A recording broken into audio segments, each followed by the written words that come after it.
Baik, selamat bertemu kembali dalam pelajaran matematika kelas 4 untuk sekolah penggerak. Dan kita akan mulai pelajaran kita yaitu bab 13 tentang bilangan desimal, bagian yang kedua, struktur bilangan desimal. Nah, adapun tujuan pembelajaran yaitu memahami hubungan antar nilai tempat pada bilangan desimal dan memahami 1/10 sebagai per 10 pada bilangan desimal. Ya, kita akan mulai bagian yang pertama. Di sini kita akan melihat gambar kubus. Ada 4 bagian gambar. Gambar yang kubus yang pertama itu adalah bagian kubus yang masih utuh, belum terbagi-bagi. Kemudian gambar yang kedua, kubus sudah dibagi menjadi 10 bagian. Ya, kalau kita lihat gambar yang pertama, kubus yang pertama ini diberi nama atau nilainya 1 karena masih utuh.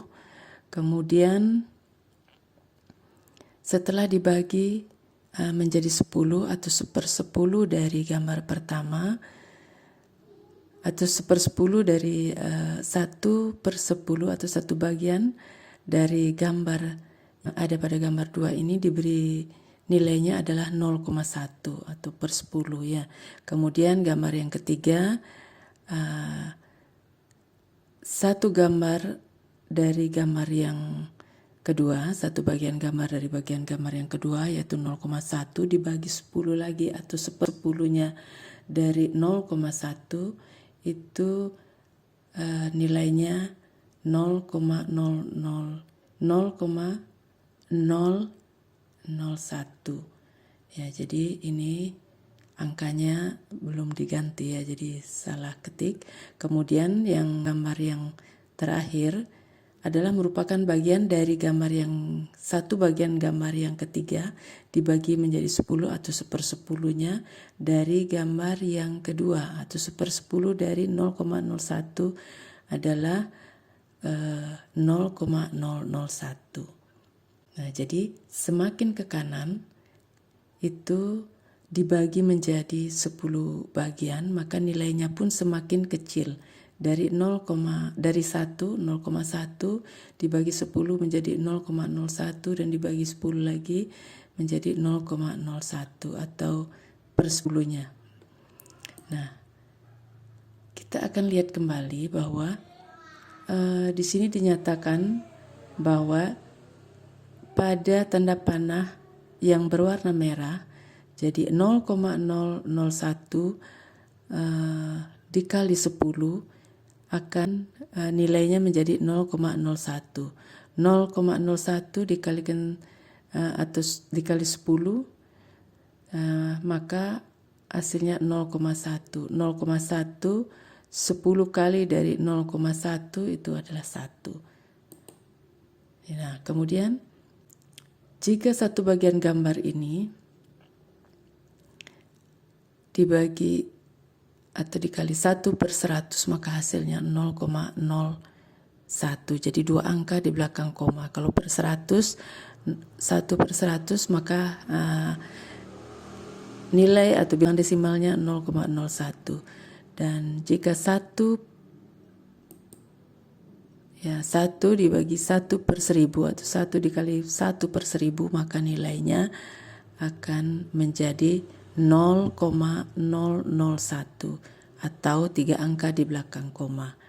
Nah, jadi demikian terus. Jadi nilai bilangan desimal dari satu bagian kubus yang utuh itu jika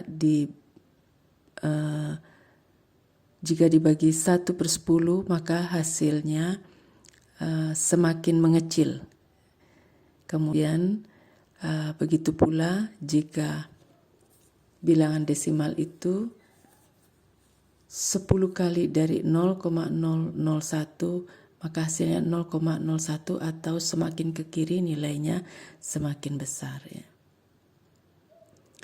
Nah, kita perhatikan, kita akan mengisi angka-angka yang ada di sini. Kita akan mencari nilai tempat pada bilangan 2,386.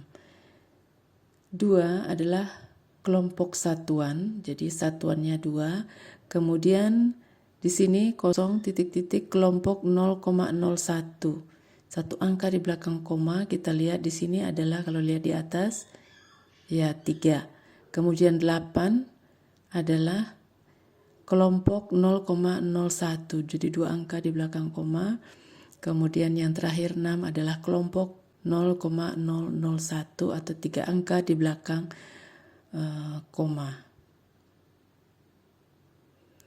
Nah, jadi nilai tempat dari bilangan desimal mulai tempat pertama ke kanan dari tanda koma desimal. Tempat-tempat tersebut adalah sebagai berikut.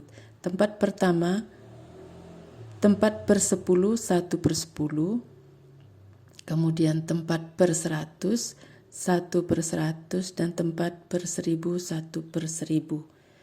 Nah, jadi kalau kita lihat angka yang di kotak merah sebelah kanan, 2 adalah nilai tempat satuan, kemudian 3/10-an atau 1/10, kemudian 8/100-an atau 1/100, dan 6/1000-an atau 1/1000. Jadi per 1000-an itu nilai angka 6 itu sudah menempati tempat 3 angka di belakang koma, jadi yang tempat yang terakhir. Jadi bilangan desimal dinyatakan dengan penyajian tempat-tempatnya dengan 10 kali atau 1/10 dari nilai-nilai tempatnya pada bilangan asli. Nah, jadi seperti itu. Kemudian kita lanjut pada soal yang ketiga. Kita akan menyelidiki bilangan 3,254.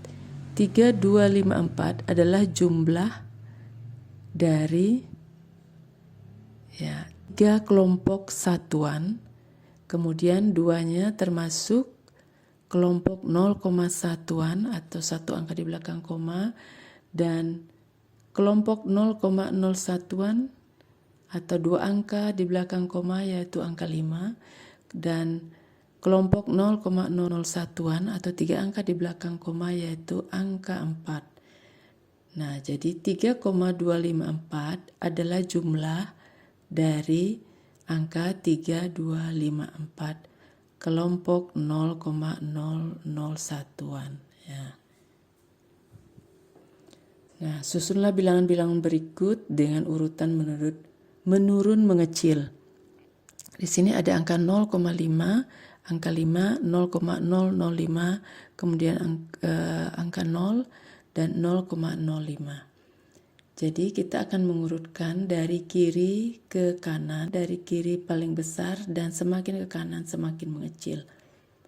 Ya, kita lihat yang angka yang memiliki nilai paling besar adalah 5, kemudian angka 0 nilainya lebih kecil dari 0, kemudian 0,05 itu adalah lebih kecil lagi atau 1 angka di belakang koma. Jadi 5 dengan angka 5 dan angka 0 bukan berarti 50, tidak, tapi ini kita akan memberi mana angka yang nilainya lebih besar. Nah, kemudian setelah 0,5 tentu 0,05 atau 2 angka di belakang koma dan 3 angka di belakang koma. Jadi itu urutan menurun mengecil ya. Nah, berapa 10 kali 0,039? Kita bisa melakukan perkalian biasa, yaitu 0,039 dikali 10. Jadi hasilnya 00390. Kemudian kita akan menentukan komanya, di mana letak komanya, karena 10 dikali 0,039 angka di belakang koma sebanyak 3 angka, jadi kita juga meletakkan 3 angka di belakang koma.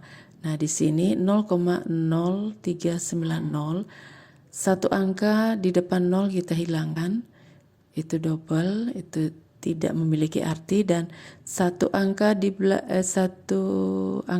di belakang koma juga kita hilangkan karena tidak memiliki arti, sehingga hasilnya 0,39. Itu kalau menggunakan perkalian biasa.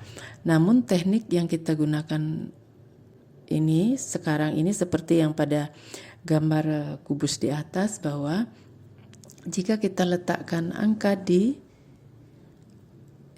angka 0,001, jadi angka 0,039, jadi dikali 10. Nah, kali 10 berarti dia arahnya ke kiri sesuai arah tanda panah warna merah ini.